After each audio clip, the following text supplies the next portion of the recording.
آج تیسرا دن تھا۔ اس کی نظر ابھی بھی کاؤنٹر پر تھی، مگر 3 دن سے وہ وہاں پر دکھائی نہیں دے رہی تھی۔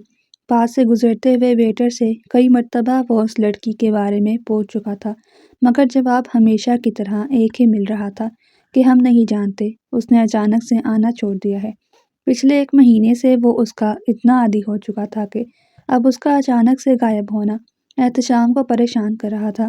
ہوٹل میں آتے ہی سب سے پہلے سویرا کو دیکھنے کی اسے اس قدر عادت ہو چکی تھی کہ اب وہ سویرا کو ہر وقت اپنی آنکھوں کے سامنے دیکھنا چاہتا تھا۔ تبھی اچانک اس کے دماغ میں جھماکا سا ہوا کہ کہیں اس کے دوستوں نے تو نہیں سویرا کے ساتھ کچھ۔ اس سے آگے وہ تو کچھ سوچ بھی نہیں سکا تھا۔ تبھی جلدی سے وہ ہوٹل سے باہر نکلا تاکہ سویرا کے بارے میں پتہ لگا سکے۔ موسم آج ابر آلود تھا، بارش کے ہونے کے امکانات تھے۔ وہ اپنے ہی خیالوں میں ویٹریس کا لباس پہنے بس پوائنٹ پہ کھڑی تھی۔ آس پاس آبادی زیادہ نہ ہونے کی وجہ سے اسے کچھ گھبراہٹ بھی محسوس ہو رہی تھی۔ ہوا کے جھونکے اس کی آوارہ لٹوں کو اس کے چہرے پر بکھیر رہے تھے۔ وہ بس پوائنٹ پر بس کا انتظار کر رہی تھی، لیکن بس کی جگہ ایک کیری ڈبہ اس کے پاس آ کر رکا۔ سفید رنگ کا کیری ڈبہ جس میں چند لڑکے تھے۔ سویرا نے ایک نظر ان کو دیکھا اور پھر دوسری طرف بس کا انتظار کرنے لگی۔ تبھی کیری ڈبے میں سے کچھ لڑکے باہر نکلے۔ سویرا نے ایک نظر لڑکوں کو دیکھا۔ ان لڑکوں کو تو جانتی تھی۔ اس سے پہلے کہ وہ کچھ کرتی تبھی ان لڑکوں نے اس کے چہرے پر رومال رکھا اور اس کو کیری ڈبے میں ڈال دیا۔ وہ اپنے بچاؤ کے لیے ہاتھ پیر مارتی رہی مگر وہاں کسی کو اس کی کہاں پرواہ تھی۔ کیری ڈبے میں ڈالنے کے بعد اسے کوئی ہوش نہیں رہی۔ وہ بے ہوش ہو چکی تھی۔ جس وقت اسے ہوش آیا وہ ایک کارخانے میں موجود تھی۔ سر اس قدر بھاری ہو رہا تھا کہ آنکھیں کھلنا مشکل لگ رہا تھا۔ تبھی اس نے تھکاوٹ کی وجہ سے دوبارہ آنکھیں موند لی، لیکن آنکھیں موندتے ہوئے اس کی آنکھوں کے سامنے ایک چہرہ لہرا گیا تھا۔ دل ہی دل میں اس کو پکارتے ہوئے سویرا نے آنکھیں بند کر لی تھی۔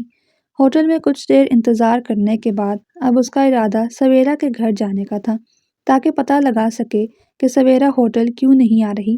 ادھر ادھر سے پتہ کروانے کے بعد وہ جیسے ہی ہوٹل پہنچا تو اسے پتہ چلا کہ سویرا 3 دن سے گھر سے غائب ہے۔ وہ ہوٹل کے لیے ہی نکلی تھی مگر نہ ہوٹل پہنچی اور نہ گھر واپس۔ احتشام کو تو سمجھ نہیں آ رہی تھی کہ وہ کس طرح سویرا کو تلاش کرے۔ نہ جانے کیوں وہ ایک عام سی لڑکی اس امیر مغروری شہزادے کے لیے اتنی اہم ہو گئی تھی کہ اس کے دن رات کی نیندیں اور سکون تباہ ہوا تھا۔ وہ گلی گلی مارا مارا پھر رہا تھا۔ جو شخص کسی لڑکی کو دیکھ کر راضی نہیں تھا، لڑکیاں اس کے لیے صرف بستر کا سامان تھی، لیکن آج وہ ایک عام سی لڑکی کو کھونے سے ڈر رہا تھا، یا شاید اس کی عزت کے چلے جانے سے ڈر تھا۔ وہ شخص جس کے لیے عورت کی عزت کوئی معنی نہیں رکھتی تھی، جو لڑکیوں کو اپنی راتیں گزارنے کے لیے استعمال کیا کرتا تھا، آج وہ اس لڑکی کی عزت کے لیے دعائیں کر رہا تھا۔ 2 دن مسلسل اس کو تلاش کرتے گزر چکے تھے مگر وہ تھی کہ کہیں ملنے کا نام نہیں لے رہی تھی۔ آنکھوں میں آنسو لیے ملگجہ سا حلیہ بنائے وہ کہیں سے بھی کسی امیر باپ کا مغرور بیٹا نہیں لگ رہا تھا۔ کیا بات ہے، تمہاری طبیعت تو ٹھیک ہے؟ شازیہ بیگم احتشام کے پاس آئیں اور آ کر اس سے پوچھنے لگی۔ نہیں موم، میں ٹھیک ہوں، آپ پریشان نہ ہوں۔ بیٹا میں نے پہلے تمہیں کبھی گھر پر ایسے بیٹھے نہیں دیکھا اور نہ ہی کبھی تمہیں اس طرح کے حلیے میں دیکھا ہے۔ تمہارے بابا بھی پریشان ہیں تمہیں دیکھ کر۔ اگر کوئی پریشانی ہے تو ہمیں بتاؤ، ہم اس کا حل نکالیں گے۔ نہیں موم، ایسی کوئی بات نہیں ہے، میں ٹھیک ہوں، بس کچھ وقت اکیلا رہنا چاہتا ہوں۔ احتشام، میں تمہاری ماں ہوں، تمہارا دکھ درد سمجھتی ہوں، مجھے بتاؤ تو صحیح کہ ہوا کیا ہے، تمہارے دماغ میں چل کیا رہا ہے؟ موم، میں آپ کو بتا چکا ہوں کہ ایسا کچھ نہیں ہے، میں بالکل ٹھیک ہوں۔ رہی بات حلیے کی، تو ہر وقت انسان بند سنور کے بھی تو نہیں رہ سکتا۔ شازیہ بیگم احتشام کی بات پر مسکرانے لگی کہ یہ بات تم کر رہے ہو۔ وہ کمرے میں اندھیرا کیے بیٹھا ہوا تھا، گہری سوچ میں گم۔ اسے سمجھ نہیں آ رہی تھی کہ وہ کیا کرے، کس طرح پتہ لگائے کہ سویرا ٹھیک بھی ہے یا نہیں۔ تبھی اس کے دماغ میں جھماکا سا ہوا اور وہ اپنے ماضی میں کھو گیا اور اس دن کو سوچنے لگا جس دن وہ سویرا سے پہلی دفعہ ملا تھا۔ احتشام، چل آج کافی پیتے ہیں، ٹھنڈ پڑ گئی ہے، یہ سامنے کوئی نیا کافی شاپ کھلا ہے، آج یہاں سے ہی کافی پی لیتے ہیں۔ وہ 5-6 دوست کافی شاپ میں داخل ہوئے تھے۔ تبھی احتشام کی نظر اچانک سے کاؤنٹر پر کھڑی اس معصوم پری پیکر پر پڑی تھی جس نے بڑے سلیقے سے سر پہ دوپٹہ جما رکھا تھا۔ سرخ و سفید رنگت، تیکھے نقوش، لمبے گھنے بال، جو دوپٹے کے نیچے سے نظر آ رہے تھے۔ احتشام کی ایک نظر اس پر پڑی تو وہ نظر پلٹنا بھول گیا۔ ارے احتشام، وہاں کیا کر رہا ہے؟ جلدی آ جا۔ احتشام نے ایک نظر اپنے دوستوں کی طرف دیکھا اور پھر سر جھٹک کے ان کے پاس چلا گیا۔ کیا بات ہے یار، کیا مال تلاش کیا ہے؟ احتشام، جو مسلسل کاؤنٹر کی طرف ہی دیکھ رہا تھا، بابر کے ایسے کہنے پر ایک دم چونک اٹھا اور حیرت اور بے یقینی سے اس کی طرف دیکھنے لگا۔ کیا مطلب ہے اس بات کا؟ ارے تو مطلب نہیں سمجھ رہا میری بات کا؟ مال تو بڑا زبردست ہے، لیکن کیا یہ رات گزارے گی تیرے ساتھ؟ کیا بکواس کر رہے ہو تم لوگ؟ احتشام تو بابر کی بات پر آگ بگولا ہو گیا تھا۔ بابر اونچا اونچا ہنسنے لگا۔ ارے یار، تم تو ایسے کہہ رہے ہو جیسے یہ کوئی پہلی لڑکی ہے جو تمہارے بستر کی زینت بنے گی۔ ایسی روز تمہارے آگے پیچھے گھومتی ہیں کہ تم ایک رات کے لیے ان کو اپنے پاس بلا لو، کہو تو اس کو بھی تمہارے لیے بک کر لوں۔ بس بہت ہو گیا، اب ایک اور لفظ نہیں سنوں گا، اور اپنی نگاہیں نیچے کرو۔ یہ لڑکی ایسی نہیں لگ رہی، سر پہ دیکھو کس طرح سلیقے سے اس نے دوپٹہ لیا ہوا ہے، خود کو چھپانے کی بھرپور کوشش کی گئی ہے، تو اس سب میں وہ کہیں سے نہیں لگ رہی کہ ایسی ویسی لڑکی ہوگی۔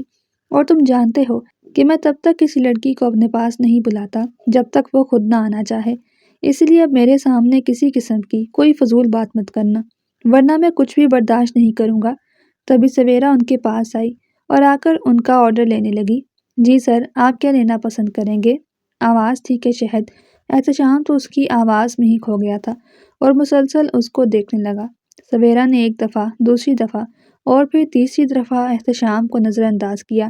چوتھی دفعہ تھک ہار کر اس نے احتشام سے پوچھ ہی لیا، سر آپ کھانے میں کیا لیں گے؟ احتشام ایک دم ہوش میں آیا تھا اور پھر اپنا آرڈر لکھوایا۔ سویرا وہاں سے سر جھٹکتی چلی گئی تھی، لیکن آرڈر لے کر کوئی اور ہی لڑکی آئی تھی، جبکہ احتشام کو پھر سے سویرا کا ہی انتظار تھا، مگر اس کے بعد اس نے سویرا کو کہیں نہیں دیکھا تھا۔ احتشام اور اس کے دوست ہوٹل سے جا چکے تھے۔ رات ہوتے ہی سویرا اپنے گھر کے لیے نکلنے لگی تو اسے لگا جیسے اس کا کوئی پیچھا کر رہا ہے، اسے کوئی دیکھ رہا ہے، لیکن ادھر ادھر دیکھنے پہ اسے جب کوئی نظر نہ آتا تو وہ اپنا وہم سمجھ کر پھر آگے چلنے لگتی۔ ابھی بھی وہ گھر پہنچی ہی تھی جب اسے لگا کہ اس کے پیچھے کوئی کھڑا ہے۔ جیسے اس نے پیچھے مڑ کر دیکھا تو وہاں کوئی بھی نہیں تھا۔ ایسے ہی 2-3 دن تک چلتا رہا۔ سویرا کو پریشانی ہونے لگی تھی، وہ ہر وقت پریشان رہتی تھی، نہ جانے کیوں اس کے دل میں ایک عجیب سا ڈر تھا۔ اس کے گھر میں تو کوئی مرد بھی نہیں تھا جس کے سہارے وہ کہیں آ جا سکتی۔ سویرا ایک اچھے گھرانے سے تعلق رکھتی تھی، لیکن تب تک جب تک اس کا باپ زندہ تھا۔ سویرا نے اپنے باپ کے سر پر بہت اچھا وقت گزارا تھا۔ اس کا باپ ایک سرکاری پروفیسر تھا۔ سویرا بھی اچھی تعلیم و تربیت حاصل کر رہی تھی۔ سویرا کی ماں گھریلو خاتون تھی۔ سب بہت اچھا چل رہا تھا۔ سویرا نے اچھی جگہ پر تعلیم حاصل کرنے کے لیے ایڈمیشن لے رکھا تھا۔ وہ ہر روز یونیورسٹی جایا کرتی تھی، لیکن آج تک اس نے اپنی تربیت نہیں بھولی تھی، جس میں سر پہ دوپٹہ پہلی فہرست پر تھا۔ ایک روز سویرا یونیورسٹی سے آئی تو اس کے گھر پر کوہرام مچا ہوا تھا۔ چیخو پکار اور رونے کی آوازیں گھر کے دروازے تک آ رہی تھیں۔ گھر کے دروازے کے باہر کچھ مرد حضرات بھی کھڑے تھے۔ سویرا کے دل میں عجیب و غریب خیالات آنے لگے۔ دل زور زور سے دھڑکنے لگا تھا۔ اسے سمجھ نہیں آ رہی تھی کہ وہ کیا کرے۔ وہ بھاگتے ہوئے گھر کے اندر داخل ہوئی تو سامنے کا منظر دیکھ کر اس کے پیروں تلے سے زمین نکل گئی۔ ان کے گھر میں ایک چارپائی پڑی تھی جس پر ایک وجود تھا، جس پر سفید رنگ کی چادر دی گئی تھی۔ اس کی ماں اس کے پاس بیٹھی بلک بلک کے رو رہی تھی۔ جیسے ہی سویرا اپنی ماں کے پاس گئی تو اس کی ماں سویرا کے گلے لگ کر کہنے لگی، سویرا آج ہمارے سروں سے چادر چھین لی گئی ہے۔ سویرا آج ہمارے سر سے چھت چلی گئی۔ سویرا اب تمہیں بڑے پھونک پھونک کر قدم رکھنے ہوں گے۔ سویرا تمہارا اکلوتا محافظ دنیا سے چلا گیا ہے۔ تمہارے باپ اس دنیا میں نہیں رہے۔ سویرا کو سمجھ نہیں آ رہی تھی کہ وہ یہ سب کیسے قبول کرے۔ سویرا، اب ہمارا کون وارث ہے؟ ہم کیا کریں گے؟ ہم کہاں جائیں گے؟ تمہارے ابا ہمیں اس دنیا میں چھوڑ کر چلے گئے۔ کاش کہ ہم لوگ بھی ان کے ساتھ جا سکتے، کیونکہ ان کے بغیر اس دنیا میں رہنا آسان نہیں ہے۔ سویرا، تمہاری ساری عیاشیاں، تمہاری ساری خواہشات اب تمہیں خود ہی پوری کرنی ہوں گی، اور تمہارا باپ تمہیں گھر پر بیٹھے سب کچھ لا کر نہیں دیا کرے گا، اور اس بھری دنیا میں تمہیں کب تک اپنے آنچل میں چھپا کر رکھوں گی۔ اپنی ماں کی باتیں سن کر وہ بلک بلک کر رونے لگی۔ مسلسل اس کے آنسو بہہ رہے تھے۔ وہ کبھی اپنی ماں کی طرف دیکھتی اور کبھی سفید چادر میں چھپے چہرے کو۔ اس نے کانپتے ہاتھوں سے سامنے پڑے وجود کے چہرے پر سے کپڑا ہٹایا تو زور زور سے چیخنے لگی، نہیں ابا، ابا ایسا نہ کریں، میں آپ کے بغیر کیسے رہوں گی؟ میرا کون ہے ابا اس دنیا میں؟ خدا کے لیے ابا میری طرف دیکھیں تو صحیح۔ ابا میں تو آپ کو ایک دفعہ آواز دیتی تھی تو آپ اسی وقت جواب دیتے تھے۔ اب کب سے بلا رہی ہوں، آپ میری بات کیوں نہیں سن رہے؟ اماں، ابا سے کہیں نہ اٹھ جائیں، مجھے ایسے چھوڑ کر نہ جائیں۔ اماں میں کیا کروں گی ان کے بغیر؟ ابا آپ کو مجھ پر ترس کیوں نہیں آ رہا؟ آپ اپنی بیٹی کو تنہا چھوڑ کر جا سکتے ہیں، میں تو کبھی آپ کے بغیر ایک دن بھی نہیں رہی، میں کس طرح ساری زندگی گزاروں گی؟ ابا، ابا مجھے بھی ساتھ لے جائیں۔ سویرا کی باتیں سن کر آس پڑوس کے لوگ بلک بلک کر رونے لگے۔ اس کی آہو پکار ہی اس قدر دل خراش تھی کہ ہر آنکھ اشک بار تھی۔ جنازہ اٹھا تو سویرا ایک دم بے ہوش ہو گئی، اور جب وہ ہوش میں آئی تو اس کی دنیا ہی بدل گئی تھی، اور اس روز سے سویرا نے محنت مشقت شروع کر دی۔ حالات دن بدن بگڑتے جا رہے تھے، گھر پر کھانے کے لالے پڑ گئے تھے۔ تبھی تھک ہار کر سویرا کو اپنی پڑھائی کو خیر آباد کہنا پڑا، اور پھر اس نے ایک کافی شاپ میں نوکری کرنا شروع کر دی۔ پہلے تو پڑوس کے لوگوں نے سویرا کو کافی باتیں سنائی، مگر پھر جب سویرا کو کسی بات سے کوئی فرق نہ پڑا تو لوگوں نے بھی باتیں کرنا چھوڑ دی۔ سویرا جب شام کو گھر آتی تو سویرا کی ماں اسے کہتی کہ آج پھر پڑوسن نے ہمیں باتیں سنائی ہیں۔ وہ کہتی ہیں تمہاری جوان بیٹی اچھے کام نہیں کرتی، وہ ایک کافی شاپ میں جاب کر رہی ہے، یہ کوئی اچھی بات تو نہیں، اسے کہیں ٹیچر ہی لگا دیتے، اگر بیٹی سے نوکری کروانی ہی تھی۔ تو تبھی سویرا کہنے لگی کہ اماں، یہی پڑوسن تب کہاں ہوتی ہے جب ہمارے گھر میں کھانے کو کچھ نہیں ہوتا، ہمارے گھر میں کئی دن چولہے نہیں چلتے، تب یہ پڑوسن کہاں ہوتی تھی۔ ایسے ہی سویرا اور اس کی ماں کی زندگی گزر رہی تھی۔ تبھی پھر ایک روز احتشام کا اس کی زندگی میں آنا ہوا۔ وہ روز اس کی کافی شاپ پر آتا تھا اور آ کر اس کو بیٹھ کر صرف دیکھتا رہتا، کبھی آرڈر کرتا تو کبھی نہیں۔ سویرا کو بھی سب کی عادت ہو گئی تھی، سویرا بھی اب ہر روز اس کا انتظار کرتی تھی، اور جیسے ہی وہ آتا تو سویرا کے چہرے پر بھی مسکراہٹ آ جاتی تھی۔ یہ عجیب سا احساس سویرا کو پاگل دیوانہ کر رہا تھا۔ آج سے پہلے کبھی اس طرح کا احساس ہوا جو نہیں تھا۔ آج بھی احتشام ابھی آ کر بیٹھا ہی تھا کہ سویرا جھٹ سے اس کے لیے کافی بنا کر لے آئی۔ احتشام نے چونک کر سویرا کی طرف دیکھا، جس کے چہرے پر بہت خوبصورت سی مسکراہٹ تھی۔ نہ جانے کیوں احتشام کو عجیب سا احساس ہونے لگا۔ کافی شاپ سے نکلا تو باہر اس کا دوست اس کے پاس آیا۔ احتشام، ایک لڑکی کا بندوبست ہوا ہے، وہ تمہارے ساتھ رات گزارنا چاہتی ہے، اگر کہو تو رات کو تمہارے کمرے میں بھیج دوں، تمہارے فارم ہاؤس پر، اگر اجازت دو گے تو ہی بھیجوں گا۔ احتشام کی آنکھیں ایک دم چمک اٹھی تھیں۔ اس سے پہلے کہ وہ بابر کو ہاں کرتا، تبھی اچانک سے سویرا کا چہرہ اس کی آنکھوں کے سامنے لہرایا تھا۔ دل میں عجیب سی کھلبلی مچی تھی، عجیب سا خوف تھا کہ اگر سویرا کو یہ سب پتہ چل گیا تو کیا ہوگا۔ پھر اچانک سے اس کا خیال اس بات پر گیا کہ اس کو دوسروں کی باتوں سے کب سے فرق پڑنے لگا۔ اس نے تو کبھی کسی کی پرواہ نہیں کی تھی، پھر بھلا اب کیا ہو گیا تھا؟ احتشام نے دل پر ہاتھ رکھتے ہوئے بابر سے کہا کہ ٹھیک ہے، رات اس کو میرے فارم ہاؤس میں بھیج دینا۔ آدھی رات کا وقت تھا جب احتشام اپنے کمرے کی طرف گیا۔ تب تک وہ بھول چکا تھا کہ بابر نے اس کے کمرے میں لڑکی کو بھیج رکھا ہے۔ جیسے ہی وہ کمرے میں پہنچا تھا، سامنے حسینہ کو ریڈ کلر کی نائٹی میں دیکھ کر اس کے ہوش اڑ گئے۔ وہ ایک خوبصورت اور جوان لڑکی تھی۔ تبھی وہ آگے بڑھا، مگر اس کو سامنے کھڑی لڑکی میں کوئی دلچسپی محسوس نہیں ہو رہی تھی۔ اس کی عجیب سی حالت ہونے لگی۔ اس کا دل چاہ رہا تھا کہ وہ جلد سے جلد یہاں سے باہر نکل جائے تاکہ وہ سکون محسوس کر سکے۔ نہ جانے کیوں اسے ایسے ماحول میں گھٹن محسوس ہو رہی تھی، جبکہ یہ ماحول تو اس کی زندگی کا ایک اہم حصہ تھا۔ ہر رات کوئی نہ کوئی لڑکی اس کے کمرے کی زینت بنتی تھی، پھر آج کیا ہو گیا تھا؟ وہ لڑکی اس سے پہلے احتشام کے پاس آتی۔ احتشام الٹے قدموں کمرے سے باہر نکلا اور باہر لان میں چلا گیا۔ وہاں جا کے ادھر سے ادھر چکر لگانے لگا اور گہرے گہرے سانس لینے لگا۔ آنکھیں بند کرتا تو وہ پری پیکر چہرہ یونیفارم میں اس کی آنکھوں کے سامنے لہرا جاتا۔ اس کو اندازہ نہیں تھا کہ اس کے ساتھ کیا ہو رہا ہے۔ اس نے تو کبھی ایسا سوچا بھی نہیں تھا کہ ایسی کیفیت اس کی بھی ہوگی، کبھی وہ بھی کسی لڑکی کی طرف اس نگاہ سے دیکھے گا، کیونکہ لڑکیاں احتشام کے لیے ٹیشو پیپر کے علاوہ اور کچھ نہیں تھیں۔ لیکن پھر وہ کہتے ہیں نا کہ انسان جس چیز سے بھاگتا ہے یا جس چیز سے انجان ہوتا ہے، خدا اس کے سامنے اسی کو آزمائش بنا کر بھیج دیتا ہے۔ سویرا اس وقت احتشام کے لیے ایک بڑی آزمائش تھی۔ اگلی صبح وہ جلدی سے تیار ہوا اور گھر سے باہر نکل گیا۔ احتشام کی ماں کہنے لگی، کہ کہاں جا رہے ہو صبح صبح، اور تمہاری آنکھ اتنی جلدی کھل کیسے گئی؟ تم تو کبھی اتنی جلدی نہیں اٹھے۔ مگر اس نے کوئی جواب نہ دیا۔ وہ یہ جاننا چاہتا تھا کہ سویرا کس راستے سے کتنے بجے گھر سے نکلتی ہے۔ وہ اس کے گھر کے باہر جا کے کھڑا ہو گیا، مگر اس طرح سے کہ کوئی بھی اسے دیکھ نہیں سکتا تھا، اور اگر کوئی دیکھ بھی لیتا تو اس کو اس پہ شک نہ ہوتا۔ تبھی سویرا گھر سے نکلی تو احتشام اس کے ساتھ ساتھ چلنے لگا، مگر ایسے کہ سویرا اس کو دیکھ نہیں سکتی تھی۔ جیسے ہی سویرا نے بس پکڑی تو احتشام بھی اسی بس پر چڑھ گیا۔ احتشام کا یہ سفر بہت خوبصورت گزر رہا تھا، جبکہ وہ امیر زادہ کبھی موٹر سائیکل پہ بھی نہیں سوار ہوا تھا۔ گاڑی کے بغیر وہ کبھی گھر سے نکلا نہیں تھا، اور آج ایک لڑکی کے پیچھے بس کا سفر کر رہا تھا۔ سویرا کافی شاپ پر آ گئی تھی تو احتشام بھی وہاں پر اتر گیا، لیکن جیسے ہی وہ اترا اس کے چہرے پر پسینہ ہی پسینہ تھا، مگر وہاں کس کو پرواہ تھی؟ مگر احتشام کو دور کھڑی دو نگاہیں بہت عجیب اور حیرت انگیز نظروں سے دیکھ رہی تھی۔ اس سے پہلے احتشام کافی شاپ میں داخل ہوتا، بابر اس کے پاس آیا اور آ کر کہنے لگا کہ میں یہ کیا دیکھ رہا ہوں؟ مغرور شہزادہ آج بس میں کیسے سفر کر رہا ہے؟ کیا ہوا؟ سب ٹھیک تو ہے نا؟ تمہاری گاڑی کہاں پر ہے؟ یا کہیں انکل نے تمہیں جائیداد سے آگ تو نہیں کر دیا؟ اور پھر وہ بے ہنگم انداز میں ہنسنے لگا، مگر احتشام نے بابر کی کسی بات کا جواب نہ دیا اور گھور کر کہنے لگا کہ اپنے کام سے کام رکھو۔ تبھی وہ کافی شاپ میں چلا گیا، بابر بھی اس کے ساتھ ہی تھا۔ بابر کہنے لگا کہ اگر وہ اتنی ہی اچھی لگ گئی ہے تو اس کو اپنے کمرے میں کیوں نہیں بلا لیتے، اور پیسوں کی خاطر تو وہ آ ہی جائے گی۔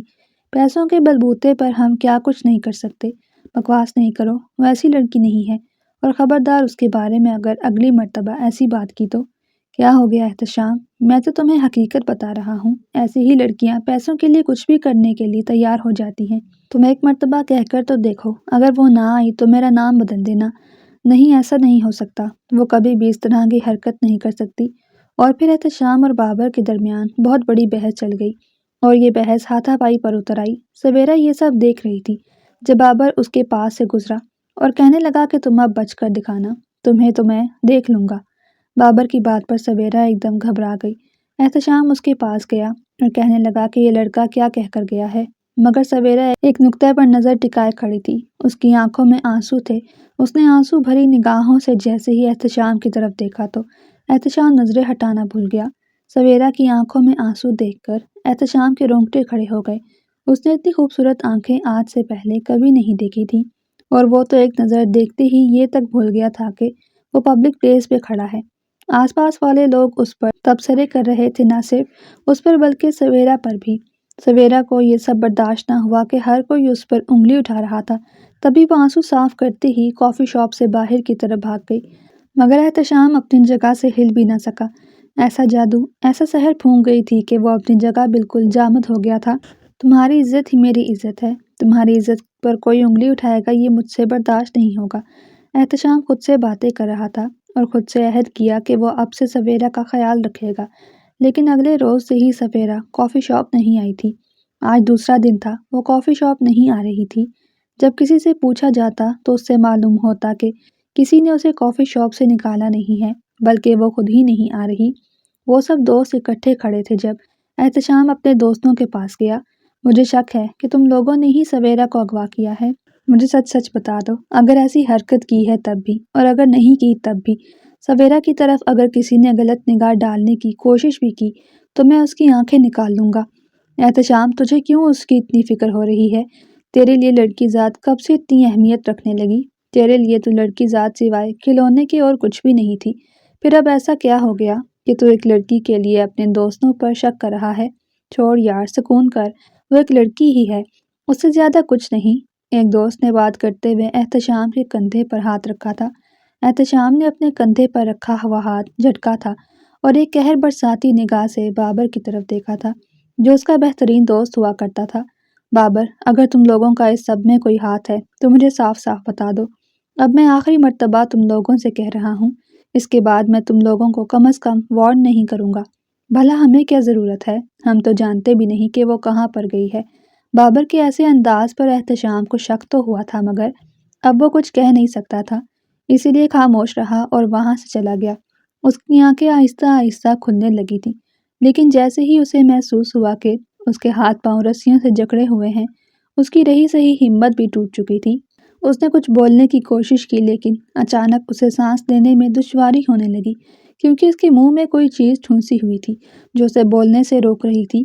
جب اس کے کانوں میں یہ آواز گونجی، یہ لڑکی نہیں، یہ تو حسن کی دیوی ہے، ہمارے لیے کافی پیسے کمائے گی، یہ تو ہیرا ہے، ہیرا، دیکھ تو رہے ہو کتنی حسین ہے، بس 3-4 دن میں ٹھیک ہو جائے گی۔ پہلے 3 دن اسے مشکل لگیں گے لیکن جب اسے پتہ چلے گا کہ یہ کتنے پیسے کماتی ہے تو خود ہی ہمارا ساتھ دینے لگے گی۔ سویرا کے کانوں میں یہ آواز پڑی تو وہ چونک چکی تھی۔ اسے اب سمجھ آ گیا تھا کہ وہ کس دنیا میں آ چکی ہے۔ وہ اپنی دنیا سے اچانک اس ظالم دنیا میں پہنچ چکی تھی اور اسے یہاں لانے والا اور کوئی نہیں بلکہ بابر تھا۔ اسے وہی منظر یاد آیا جب کافی شاپ میں جانے سے پہلے ہی بابر کے آدمیوں نے اسے اغوا کر لیا تھا۔ اس وقت احتشام اس کا انتظار کر رہا تھا لیکن اس کے منہ پر ایک کپڑا تھا جس کی وجہ سے وہ صرف اپنے سامنے احتشام کو دیکھ سکتی تھی، وہ اسے پکار بھی نہیں سکتی تھی۔ آج وہ خود کو بے بس محسوس کر رہی تھی۔ یہ دیکھو، حسین سے حسین لڑکیاں ہیں، جس پر بھی ہاتھ لگاؤ گے اسے ہی تمہارے فارم ہاؤس تک لے آؤں گا۔ یہ تمہاری بے چینی کو ایسے ختم کریں گی کہ سویرا کے نام کو بھی تم بھول جاؤ گے۔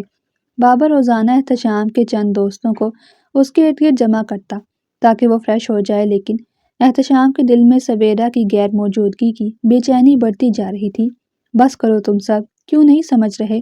مجھے یہ سب نہیں چاہیے، مجھے وہی لڑکی چاہیے، اور اگر مجھے پتہ چل گیا کہ تم میں سے کسی نے اس لڑکی کے ساتھ کچھ کیا ہے تو خدا کی قسم جان سے مار ڈالوں گا۔ احتشام فوراً اٹھا اور ایک ایک کو آنکھیں نکال کر ہر لفظ پر زور دے کر بولا۔ وہاں سے لمبے ڈگ بھرتا چلا گیا۔ اس کے جاتے ہی بابر غصے سے برس پڑا۔ احتشام، تم نے اچھا نہیں کیا، تم نے ہماری دوستی کو پامال کر دیا۔ 10 سال سے تیرا دوست ہوں اور تو نے کیا کیا؟ اس ایک 2 ٹکے کی لڑکی کی خاطر مجھے بے عزت کر دیا، میرا گریبان پکڑ لیا، جس کی وجہ وہ لڑکی ہے جس جیسی 1000 لڑکیاں ہم شیئر کرتے تھے، پر تم نے اچھا نہیں کیا۔ بابر نے اپنے ساتھیوں کو دھمکاتے ہوئے کہا، تم سب لوگ سن لو، اگر کسی نے احتشام کو یہ سچائی بتائی تو میں اسے جان سے مار دوں گا، سمجھ گئے؟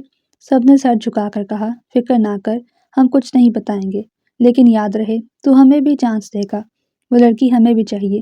ہاں ہاں، کیوں نہیں، مجھے بھی وہ چاہیے، اسی لیے تو میں اپنا منہ نہیں کھولوں گا۔ ایک اور دوست نے بھی پہلے کی ہاں میں ہاں ملائی تھی۔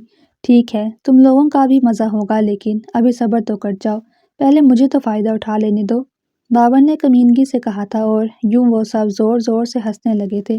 وہ بدنام گلی جہاں شریف شخص جانے سے کتراتا ہو، احتشام سمیت اس کے سارے ساتھی جوش و خروش سے وہاں جاتے تھے، رنگینیاں مناتے تھے۔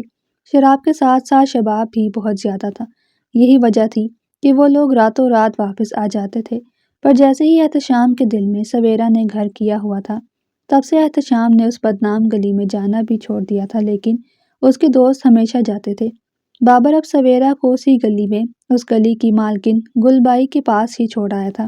گل بائی کے پاس جو لڑکی آتی تھی پھر اس کی مجال نہیں ہوتی تھی کہ وہ واپس جائے۔ بابر نے گل بائی کو کچھ لاکھ میں پیسے دیے تھے لیکن اس کو یہ بھی کہا تھا کہ یہ لڑکی تمہارے بہت کام آئے گی، مجھے لگا کہ تمہیں ضرورت ہوگی اسی لیے دے رہا ہوں، لیکن ایک شرط پر کہ مجھے جب بھی اس لڑکی کی ضرورت ہوگی میں اپنے دوستوں کے ساتھ اس لڑکی سے مل سکوں گا۔ ہاں ہاں، کیوں نہیں، تیرے سے ہی تو اس لڑکی کا افتتاح ہوگا۔ میاں، کیا مال دیا ہے تو نے، دل خوش کر دیا۔ اسی شرط پر گل بائی بھی اس کی بات مان چکی تھی۔ چلو بہت ہو گیا ہے، اب آرام چھوڑو اور کام کرو۔ گل بائی اس وقت اسی اندھیرے کمرے میں تھی جہاں سویرا کو قید کر کے رکھا ہوا تھا۔ میں نے کہا نا، میں ایسی لڑکی نہیں ہوں، تم لوگ سمجھتے کیوں نہیں ہو؟ دیکھو، میرے ساتھ یہ سب مت کرو، میں تم لوگوں کو کبھی معاف نہیں کروں گی، اللہ تم لوگوں کو کبھی معاف نہیں کرے گا۔ اتنے گندے کام ہیں، میں کبھی نہیں کر سکتی، میں پاکیزہ ہوں، پاک دامن ہوں، میرے ساتھ یہ سب مت کرو۔ سویرا نے اپنے وجود کو اپنے دوپٹے سے اچھی طرح ڈھانپ کر گھبرا کر کہا تھا، ہر لڑکی ایسے ہی کہتی ہے، جب تجھے لاکھوں کے حساب سے پیسے ملیں گے نا، پھر تو یہ ساری پاکیزگی بھول جائے گی۔ میرے بچے، چل شاباش، اٹھ، اور یہ لے، یہ تیرا کپڑا ہے، اسے پہن لے۔ گل بائی نے اسے دور سے مصنوعی پیار سے کہا۔ سویرا کی نظر جیسے ہی اس کپڑے پر گئی تو شرم سے چور ہو گئی۔ وہ کپڑے کے نام پر صرف ایک چھوٹا سا ٹکڑا تھا جو اس کے وجود پر بھی پورا نہ آتا۔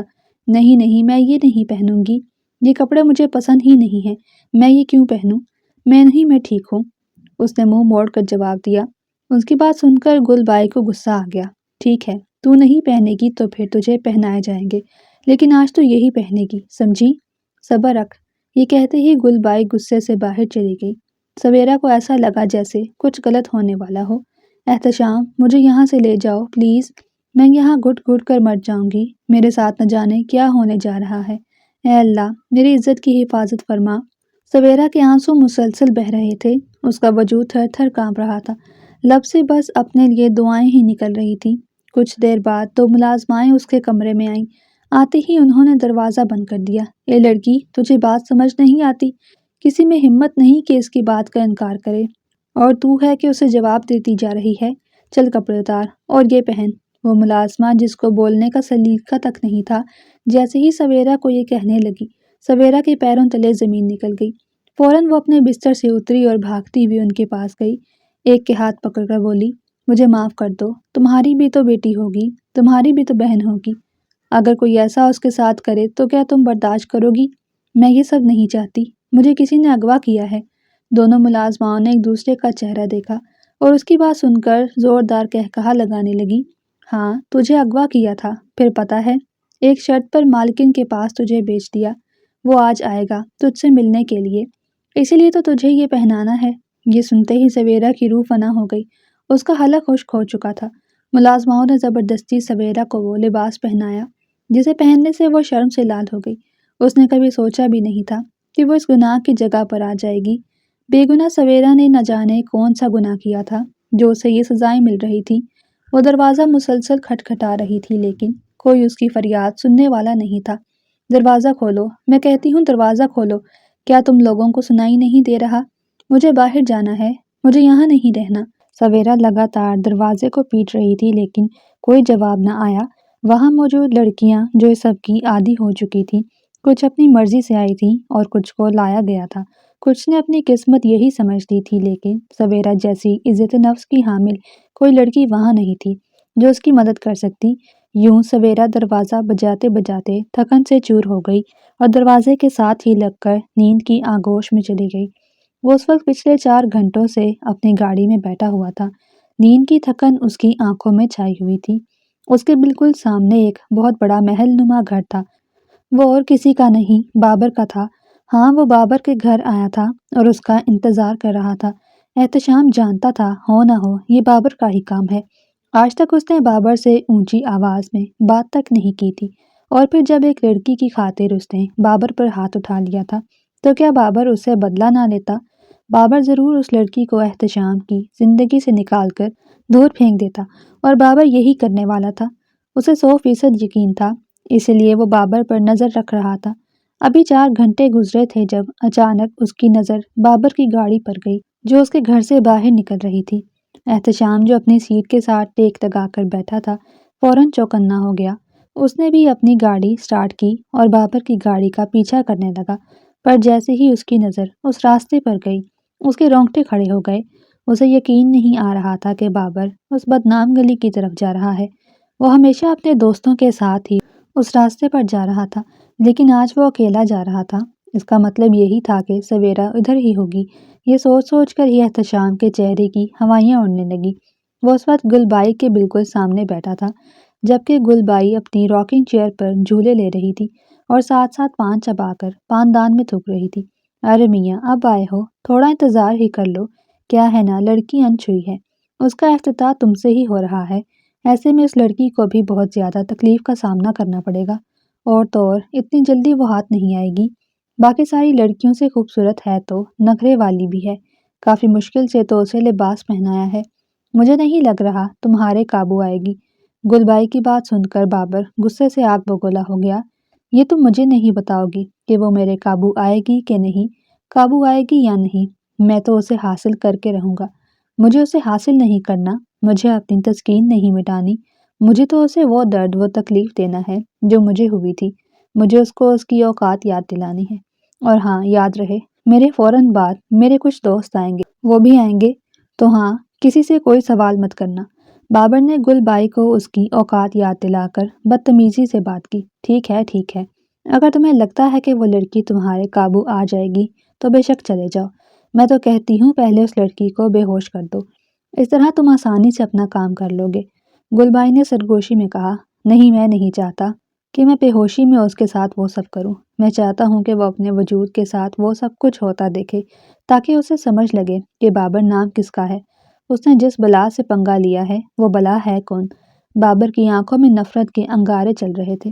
وہ یہ سب بھول چکا تھا کہ اس کے بالکل پیچھے اس کا دوست، جسے وہ اپنا دشمن سمجھ چکا تھا، احتشام کھڑا تھا۔ احتشام کو یقین نہیں آ رہا تھا۔ اگلے ہی پل احتشام نے اندر جانے کی کوشش کی۔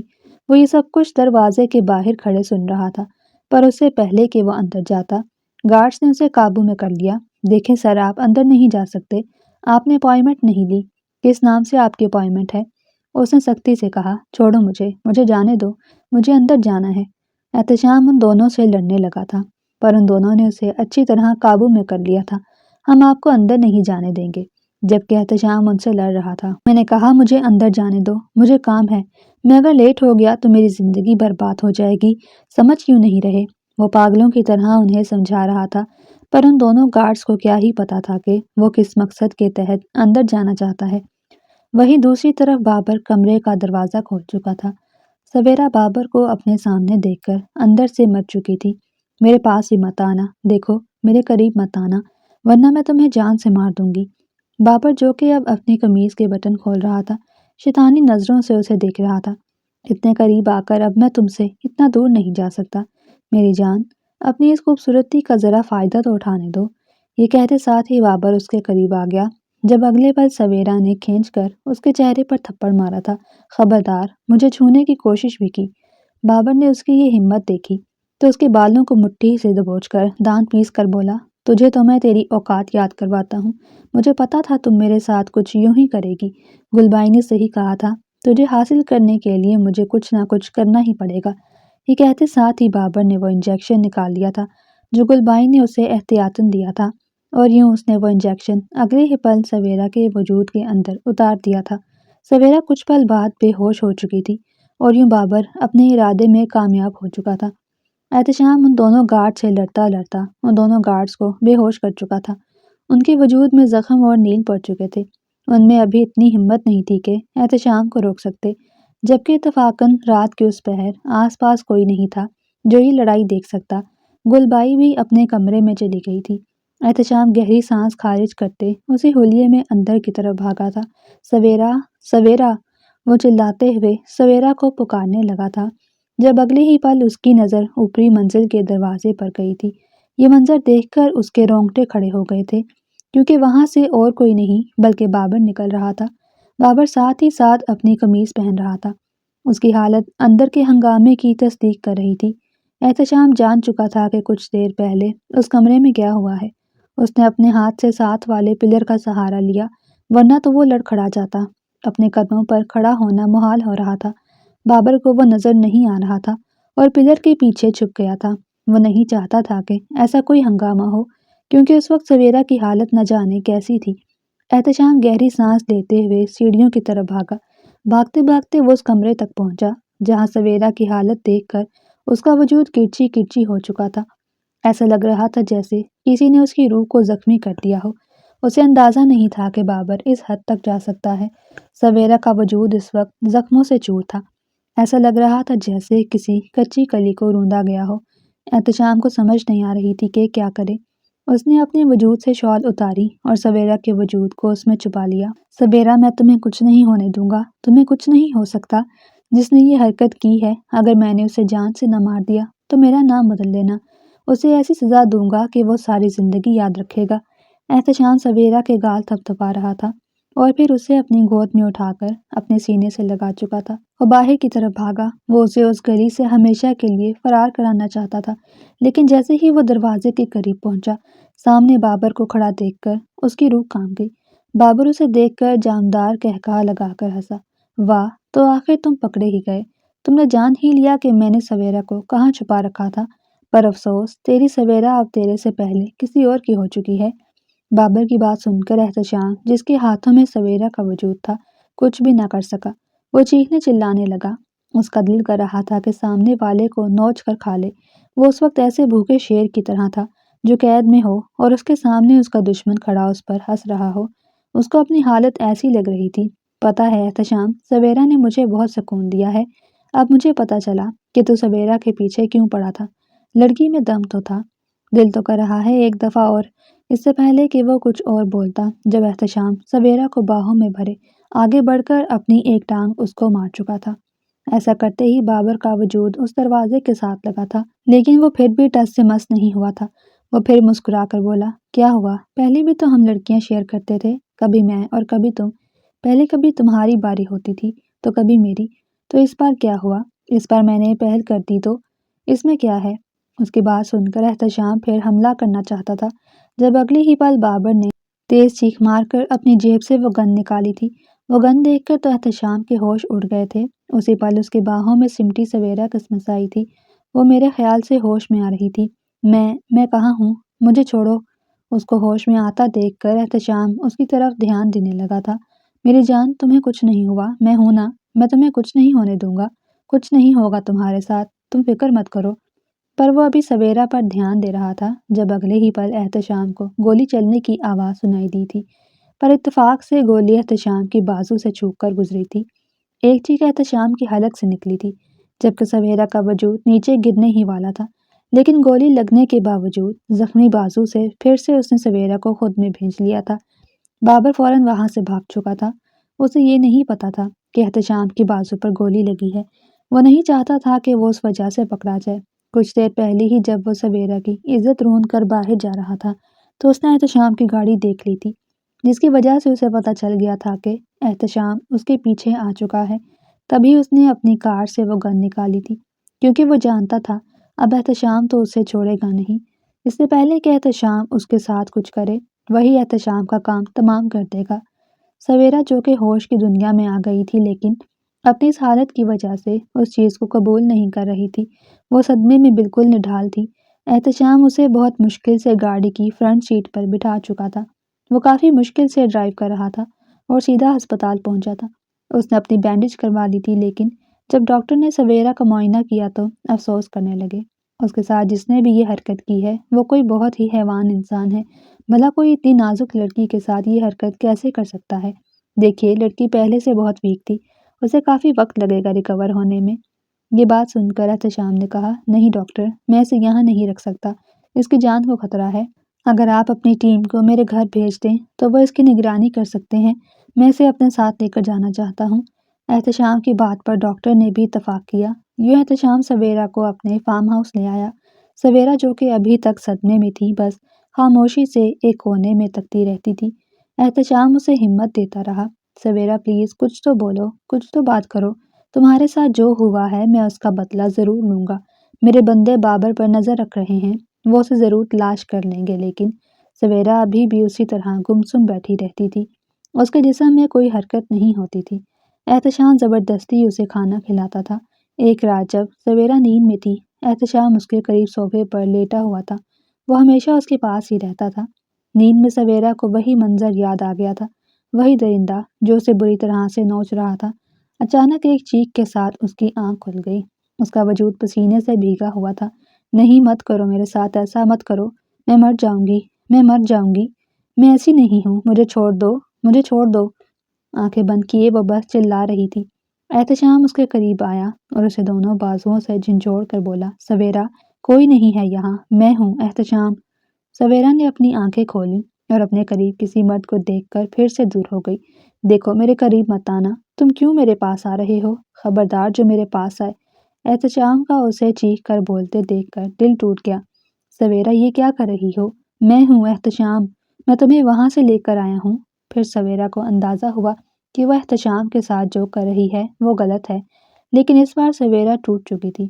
اس کے اندر کا غم جو اتنے دنوں سے دبا ہوا تھا باہر آ گیا تھا۔ وہ زور زور سے چلانے لگی، اپنے بال کھینچ کر چیختے ہوئے بولی، میرے ساتھ ایسا کیوں ہوا؟ میں نے آخر کیا کیا تھا؟ میں اپنے گھر جانا چاہتی ہوں۔ میں کس منہ سے اپنی ماں کے پاس جاؤں گی؟ میں انہیں بتاؤں گی کہ میرے ساتھ کیا ہوا ہے؟ میری اماں کو تو پتہ نہیں ہوگا کہ اتنے عرصے سے میں کہاں ہوں، پتہ نہیں ان کا کیا حال ہو رہا ہوگا۔ میں سب کو کیا بتاؤں گی؟ مجھ سے کون شادی کرے گا؟ میری زندگی تو اس نے برباد کر دی۔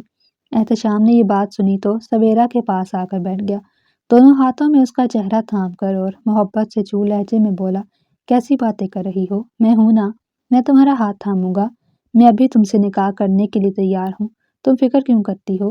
میں تمہارے ساتھ جاؤں گا، میں تمہاری اماں کے پاس جاؤں گا، میں ان سے تمہارا ہاتھ مانگوں گا، میں ان سے کہوں گا کہ مجھے تم سے نکاح کرنا ہے، میں تم سے بہت محبت کرتا ہوں سویرا۔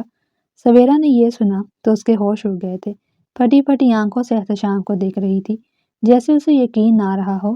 دیکھو تم جھوٹ بول رہے ہو، تمہیں بھی میرا جسم چاہیے، تمہیں مجھ سے محبت نہیں ہے، تم بھی مجھے حاصل کرنا چاہتے ہو جیسے تمہارے دوست نے مجھے حاصل کیا، تم سب ایک جیسے ہو۔ سویرا کی بات سن کر احتشام ٹھنڈی سانس لینے لگا تھا۔ ایسی بات نہیں ہے سویرا، اس نے مجھ سے بدلہ لینے کے لیے یہ سب کیا، میں جانتا ہوں یہ سب میری وجہ سے ہوا، یہ بہت برا تھا، پر میں نے جب سے تمہیں دیکھا تب سے تمہارا دیوانہ ہو گیا، دل کرتا تھا کہ بس تمہارے پاس جاؤں اور تم سے اظہار کر لوں، لیکن ہمت نہیں ہوتی تھی کہ میں گناہگار شخص ایک پاک دامن لڑکی سے کیسے اظہار محبت کروں، اور پھر اسی وجہ سے میرے دوست نے مجھ سے لڑائی کر لی تھی، وہ ہمیشہ تم پر گندی نظر رکھتا تھا، میں نے ایک روز اسے روکا تو ہمارے بیچ لڑائی ہو گئی تھی، میں جان گیا تھا وہ بدلہ ضرور لے گا، اور پھر اس سے پہلے کہ میں تمہاری حفاظت کرتا اس نے پہل کر دی اور تمہیں وہاں سے اٹھوا لیا تھا۔ میں نہیں جانتا تھا پر مجھے اتنا اندازہ تھا کہ وہ ہمیشہ اس جگہ آتا تھا، میں نے اس پر نظر رکھی اور یوں میں اس جگہ چلا گیا، یہاں اس نے تمہیں رکھا ہوا تھا پر میں لیٹ ہو گیا، میری بھی غلطی ہے، میں ہی ان سب برائیوں کے کاموں میں پہل کرتا تھا، وہ میرا ساتھ دیتا تھا، میں وہ سب نہ کرتا تو آج تمہارے ساتھ یہ سب نہ ہوتا سویرا، میں تمہارا ہاتھ تھامنا چاہتا ہوں۔ احتشام نے محبت سے چور لہجے میں اس کا ہاتھ تھام کر اپنے ہونٹوں سے لگایا تھا، اس کو جذباتی دیکھ کر تو سویرا ٹھٹک گئی تھی، اسے یقین نہیں آ رہا تھا کہ جو باتیں وہ کر رہا ہے وہ سچی ہیں کہ نہیں، لیکن سویرا جانتی تھی کہ اگر احتشام اس کے لیے اپنے بازو پر گولی کھا سکتا ہے تو وہ اس کے لیے اپنی جان بھی دے سکتا ہے، اس کے جان کی حفاظت کر سکتا ہے، اسے اتنی محبت بھی تو کر سکتا ہے۔ تبھی سویرا بولی کہ ٹھیک ہے، میں یہاں نہیں رہنا چاہتی، میں چاہتی ہوں کہ تم ابھی مجھے میرے گھر لے جاؤ، میری اماں سے بات کرو، ان سے کہہ دو کہ تم مجھ سے محبت کرتے ہو، اگر کر سکتے ہو تو پھر ابھی مجھ سے نکاح کر لو، ورنہ یہ بات ہمارے پورے محلے میں پھیل جائے گی، لوگ پہلے ہی مجھے بن باپ کے کہہ کے بلاتے ہیں کہ میں نہ جانے کہاں کہاں منہ مارتی ہوں، رات کو واپس آتی ہوں، جاب کرتی ہوں، پر اگر اب میں گھر نہ گئی تو پھر نہ جانے گھر میں قیامت ٹوٹ پڑے گی، اماں واپس آ گئی ہوں گی۔ احتشام نے اس کی بات مان لی تھی، وہ اسے لے کر اس کے گھر آیا تھا، سویرا تو سارے راستے یہی شکر کر رہی تھی کہ اس کی اماں یہ سب کچھ ہونے سے پہلے ہی 3-4 دن کے لیے اپنی بہن کے گھر رہنے چلی گئی تھی، کیونکہ سویرا کی خالہ کی بیٹی کی شادی تھی، لیکن سویرا کے کافی شاپ کے باس نے اسے چھٹیاں نہیں دی تھی، جس کی وجہ سے اس نے یہی کہا تھا کہ میں گھر رہ کر جاؤں گی، پر اب جب سویرا احتشام کے ساتھ گھر کے اندر داخل ہوئی تھی تو اس کی ماں آئی ہوئی تھی، وہ فوراً ہی سویرا کے پاس گئی۔ سویرا تو کہاں تھی؟ میں نے تجھے کتنی کالز کی ہیں، تو نے مجھ سے کہا تھا کہ روز مجھ سے بات کرے گی، اسی وجہ سے میں اپنی بہن کے ہاں رہنے چلی گئی تھی، پر تو کیا کرتی رہی ہے؟ یہ کون ہے تیرے ساتھ؟ اس کی ماں نے ایک نظر احتشام کو دیکھا تھا، جبکہ سویرا تو بس پتھر بنی کھڑی تھی، پھر احتشام بولا، السلام علیکم آنٹی، میں اس کے کافی شاپ کا باس ہوں، سویرا آپ کی بیٹی بہت اچھی ہے، آج لیٹ ہو گئی تو میں نے سوچا کہ میں ہی اسے چھوڑ دوں۔ سویرا کی ماں نے یہ سنا تو چہرے پر عزت دینے کے لیے ایک مسکان سجائی، احتشام پھر سے بولا کہ آپ کی بیٹی نے کہا کہ میری ماں سے ملنے اندر آ جائیں، اسی لیے اندر آ گیا، ارے مجھے پتا نہیں تھا، مجھے معاف کر دیں، آئیے نہ بیٹھیے۔ سویرا کی ماں اسے ڈرائنگ روم میں لے گئیں اور پھر کھانے کے لیے کچھ لوازمات لے آئیں، سویرا خاموش بیٹھی تھی، جیسے نہ جانے اس کا وجود فریز ہو گیا ہو۔ چپ کیوں بیٹھی ہو؟ ماں نے کہا۔ احتشام نے بات کا آغاز کیا، آنٹی میں نے آپ سے ایک بہت اہم بات کرنی تھی۔ اس کی ماں بولی، ہاں بولو کیا بات ہے؟ سویرا بھی چونک گئی تھی۔ احتشام نے گہری سانس لے کر کہا، دراصل آنٹی بات یہ ہے کہ میں آپ کی بیٹی سے بہت محبت کرتا ہوں، میں اسے پسند کرتا ہوں اور چاہتا ہوں کہ جلدی سے اسے نکاح کر لوں اور پھر اسے اپنے ساتھ اپنے گھر لے جاؤں، اگر آپ کو کوئی مسئلہ نہیں ہے تو کیا آپ کو یہ رشتہ قبول ہے؟ میں آپ کی بیٹی سے کچھ نہیں چاہتا، مجھے جہیز یا کوئی اور چیز نہیں چاہیے، میں تو بس یہ چاہتا ہوں کہ آپ کی بیٹی کے ساتھ سادگی سے نکاح ہو جائے، میں یہ بھی جانتا ہوں کہ اس کا نہ بھائی ہے نہ باپ، اسی لیے سادگی سے نکاح چاہتا ہوں۔ احتشام کی بات سن کر پہلے تو سویرا کی ماں سویرا کو دیکھنے لگی جو بس سر جھکائے بیٹھی تھی، پھر وہ یہی سوچنے لگی کہ وہ ہمیشہ سویرا کی شادی کی فکر کرتی تھی، لیکن نہ جانے کہاں سے احتشام آیا جو خود رشتہ مانگ رہا تھا۔ وہ بولی، کیا تم میری بیٹی سے سچ میں محبت کرتے ہو؟ سویرا نے تو آج تک مجھے نہیں بتایا۔ احتشام تھوڑا سا مسکرا دیا اور بولا، آنٹی آپ کی بیٹی بہت شرمیلی ہے، اسی لیے نہیں بتایا ہوگا، اور ویسے بھی سویرا بھی یہی چاہتی تھی کہ میں خود آپ سے بات کروں۔ سویرا کی ماں نے رشتے پر رضامندی ظاہر کی۔ کچھ دنوں بعد ہی سویرا اور احتشام کا نکاح ہو چکا تھا۔ سادگی سے رخصتی کر کے احتشام سویرا کو اپنے ساتھ لے آیا۔ سویرا کی ماں کو یقین نہیں آ رہا تھا کہ کتنی جلدی ان کی بیٹی کی رخصتی ہو گئی۔ وہ جو اپنی بھانجی کی شادی کی تیاری کر رہی تھی، اس سے پہلے ہی ان کی اپنی بیٹی کی شادی ہو گئی۔ سویرا اب احتشام کے ساتھ اس گھر میں آ گئی تھی۔ وہ بہت زیادہ گھبرائی ہوئی تھی، جبکہ احتشام یہ جانتا تھا کہ سویرا اب اس کے لیے حلال ہو گئی ہے۔ تبھی ایک روز اس نے سویرا کو اپنے قریب کر لیا تھا اور اس کے ہونٹوں پر جھک گیا تھا۔ یہ منظر دیکھ کر سویرا کے ذہن میں ماضی کا کڑا واقعہ یاد آ گیا اور اس نے احتشام کو فوراً دور کر دیا۔ وہ بہت زیادہ گھبرائی ہوئی تھی، گہری سانسیں لے رہی تھی۔ احتشام نے اس کو یہ حرکت کرتے دیکھا تو ٹھنڈی آہ بہنے لگا تھا۔ پھر وہ نہیں چاہتا تھا کہ سویرا ہمیشہ اپنے ماضی کو یاد کرنے لگ جایا کرے۔ تبھی اس نے سویرا کو سمجھایا تھا، دیکھو سویرا، یہ کب تک چلتا رہے گا؟ وہ ایک ڈراؤنا خواب تھا، اب تو اسے یاد مت کرو۔ میں تمہارا شوہر ہوں، مجھ پر تمہارا حق ہے، میں تمہیں حاصل کرنا چاہتا ہوں۔ جب تک حاصل نہیں کروں گا مجھے سکون نہیں ملے گا۔ مجھے سکون تبھی ملے گا جب میں تمہارے قریب آؤں گا۔ تم نہیں جانتی میں نے تمہارے لیے کیا کچھ برداشت کیا ہے۔ اس کی بات سن کر سویرا کے آنسو نکلنے لگے تھے۔ وہ روتی روتی واش روم چلی گئی تھی۔ احتشام کو سمجھ نہیں آ رہا تھا کہ آخر سویرا پھر اس سے دور کیوں ہو رہی ہے۔ ایک روز پھر سے وہ سویرا کے قریب جانے لگا تھا جس وقت وہ سو رہی تھی۔ وہ سوتے ہوئے سے موم کی گڑیا کی طرح لگ رہی تھی۔ اسے یہ پرواہ نہیں تھی کہ بابر نے اس کے ساتھ کیا کچھ کیا تھا۔ وہ بس یہ جانتا تھا کہ اب وہ اس کی محبت ہے اور اس کے بالکل قریب ہے، اس کی بیوی ہے۔ اس نے سویرا کے وجود سے لحاف ہٹایا اور پھر دیوانوں کی طرح اس پر جھک گیا تھا۔ نیند میں سویرا کو محسوس ہوا جیسے اس کے ہونٹ کسی کی گرفت میں ہوں۔ وہ مچلنے لگی تھی۔ اس نے فوراً احتشام کو دور کرنے کی کوشش کی تھی، جب اگلے ہی پل احتشام نے اس کے دونوں ہاتھوں کو اپنے ہاتھوں میں قید کر لیا تھا۔ پھر اس کے کانوں کے قریب جھک کر بولا، نہیں سویرا، آج میں تمہیں خود سے دور نہیں کروں گا اور نہ ہی یہ برداشت کروں گا کہ تم مجھے خود سے دور کرو۔ سویرا کے آنسو پھر سے گرنے لگے تھے اور اس بار اس نے اپنا منہ چھپا کر خوف ظاہر کر ہی دیا۔ میں خود کو تمہارے قابل نہیں سمجھتی، میری تو عزت پہلے ہی کسی نے رون دی ہے۔ مجھے نہیں لگتا کہ میں تمہیں وہ خوشی دے سکوں گی، اسی لیے جب تم میرے قریب آتے ہو تو مجھے ایسا لگتا ہے جیسے میں تمہارے لیے نہیں بنی۔ احتشام نے اس کی بات سنی تو اسے بہت غصہ آیا۔ یہ کیسی باتیں کر رہی ہو سویرا؟ ایک تو میں تمہارے لیے مرتا ہوں، روز روز تڑپتا ہوں کہ کب تمہاری قربت ملے گی، اور اوپر سے تم ایسی باتیں کر رہی ہو۔ خبردار جو اس کے بعد تم نے ایسی بات کی۔ احتشام نے اس کے ہونٹوں پر انگلی رکھ کر اسے خاموش رہنے کا کہا تھا، پھر اگلے ہی پل اپنے ہونٹ اس کے قریب لے گیا۔ سویرا جو کہ بہت زیادہ گھبرائی ہوئی تھی، احتشام کی نرمی دیکھ کر وہ بھی خود کو احتشام کے حوالے کر چکی تھی۔ احتشام نے کافی نرمی کے ساتھ سویرا کو یہ یقین دلایا تھا کہ وہ اسے کتنی محبت کرتا ہے۔ اس کے انداز میں نرمی تھی، وہ جانتا تھا کہ سویرا کو بس ایک یقین اور اعتبار چاہیے۔ یوں آہستہ سے اس کی گردن پر جھک گیا تھا۔ وہ اپنے ہر عمل سے سویرا کو سکون دینا چاہتا تھا۔ اسے وہ احساس دلانا چاہتا تھا کہ وہ احتشام ہے، کوئی بابر جیسا درندہ نہیں۔ یوں آہستہ آہستہ اس نے سویرا کو اپنے پیار اور محبت کے رنگ میں رنگ دیا تھا۔ سویرا یہ جان گئی تھی کہ سچ میں احتشام اس سے محبت کرتا ہے۔ اسے یقین نہیں آ رہا تھا کہ کوئی اسے اتنی محبت کر سکتا ہے۔ کچھ دنوں کے بعد احتشام کو یہ خبر ملی تھی کہ اس کے بندوں نے بابر کو تلاش کر لیا ہے۔ بابر جو منہ چھپا کر دوسرے شہر میں چھپا ہوا تھا، پولیس کے حوالے کر دیا گیا تھا۔ یہ خبر سن کر احتشام کے دل کو سکون ملا تھا۔ اس نے کبھی سوچا نہیں تھا کہ اس کا وہ دوست اس کے دشمن سے بھی زیادہ خطرناک ہو جائے گا۔ سویرا آہستہ آہستہ اپنے اس دردناک ماضی کو بھولنے لگی تھی۔ اس میں احتشام نے بھی کافی اہم کردار ادا کیا تھا۔ یوں وہ دونوں اپنی زندگی میں آگے بڑھ گئے تھے۔